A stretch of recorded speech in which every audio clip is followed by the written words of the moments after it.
When they took you from Africa and they banned you from being called Kunta Kinte, Rasul or Muhammad. That's right. When they took us on that westerly course, then they forced us into their names. Teach. And they called us Smith, Jones, Robinson, Green, Brown, Hogg. A black man called Mr. White. And when we go to China, listen, and we put our passport down, and the Chinese immigration control official looks at that passport and he sees Mr. White, he expects to see a white man. And when he sees the black man, he says, uh-oh, this man doesn't know who he is. I shall try. But many of us as black people today, we're very foolish people. Right. Because we don't understand why another man gives you his name. Because when he gives you his name, the giving of another's name denotes possession. It means he owns you. As long as you're walking in another man's name, he knows he owns you. You can talk as strong as you like. Yeah, I'm for black, yeah, Mrs. White. Yeah, they're laughing at you. Because they know that when you take another's name, that's why in marriage, in the tradition of marriage, the woman takes the man's surname. Go ahead. And leaves her maiden name, because that taking of the other's name denotes possession. In the event of divorce, you don't walk around with the other man's name. You now relinquish that name because you're no longer with that one. What brings about insecurity is when you have a false concept of yourself. And the false concept of self is white supremacy. They believe that they are better because they are white. And as a result, see, when a man has that kind of silly mentality, Hitler had the silly mentality that the white man, the Aryan, is superior.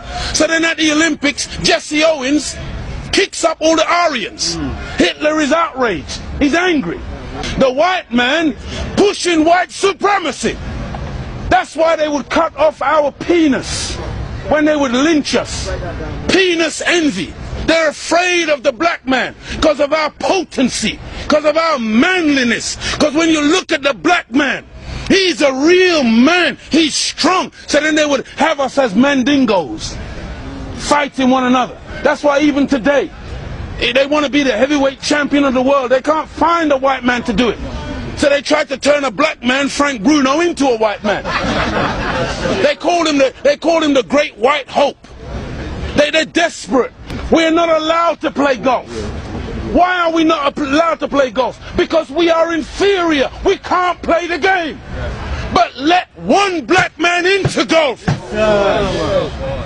Then all of a sudden there's a tiger in the woods.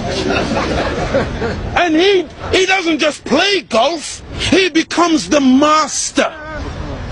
We're not allowed to play tennis. Let black people into tennis. We go straight to Wimbledon and win it in 1935. A black woman. Now Venus and Serena, they run out of opponents. They have to play each other. The white people cannot compete on an even playing field. They let us into athletics. You can't run like us. You let us into any field of endeavor, we dominate it. So they feel, and they become very afraid of anything that goes contrary. And so every time a black man stands up for black people, Martin Luther King, shot down. Malcolm X, shot down. Patrice Lumumba, shot down. Steve Biko, shot down. Everyone, Nelson Mandela, they locked him up for 27 years. We can count back 400 years of the most brutal treatment. Look, they took my name, my language, my culture. They killed my mother, my father, denied me religion, disallowed me to read or write for over 300 years. Reduced me to the level of an animal where they branded me on my chest, branded me on my buttocks with a branding iron. And they called me 3/5 of a human being in the American Constitution. Is that the act of a human being or the act of a devil? It's for you, you answer it. we're just calling white people names. No! We're just going on the basis of what we have experienced. Black people were taught to hate ourselves. That's right. Even to this day, many of my people suffer from self-hatred. Teach, Muhammad. And you will see us trying to change our skin color. Teach, Muhammad. When I was born in the 50s, in Jamaica, they would take, like my nose, the mothers would sometimes take the nose and try to squash it, to hate self, that they felt that the baby was ugly if it had thick lips and broad nose and black skin. And so this is in order to counterbalance that degree of self-hatred, there had to be a teaching given by Elijah to black people that would allow us to fall in love once again with ourselves. See, because look, I know you're a wise man, and so you must understand that I'm a baby in wisdom, but I'm not a fool. And he's saying here today that the Caucasian is in fact the oldest group on the planet. I beg to differ. Look, one of the most famous anthropologists is Professor Leakey. And when Professor Leakey went in search of the origin of human beings and human species, he didn't stop very long in Europe. He went to Africa. And the oldest bones and the oldest human beings to this day that you call Zinzanthropus, using the Latin meaning Zin and Xanthropus, meaning a black man, that oldest man, they say, is millions of years old. You went back and found one even older than that. You called her Lucy, a black woman. Go ahead. And every sensible historian, anthropologist today agrees that the black man is the father of human beings. Even your geneticist, Mr. Mendel. Go ahead. You have Mendel's law. Go ahead. Mendel says that light eyes are recessive. Light skin is recessive. You can take the recessive, the dark skin is dominant, the dark eyes are dominant. You can take the recessive from the dominant, but you can't get the dominant from the recessive. This is Mendel's law.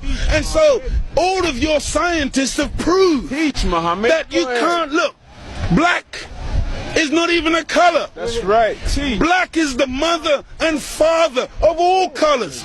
And if you want a baby, even if the woman is a white woman, the baby has to come out of the triple darkness of her womb. And this is the origin of all life. Within the black, you have the whole color spectrum. But in white, two white people laying down together, they can only produce white.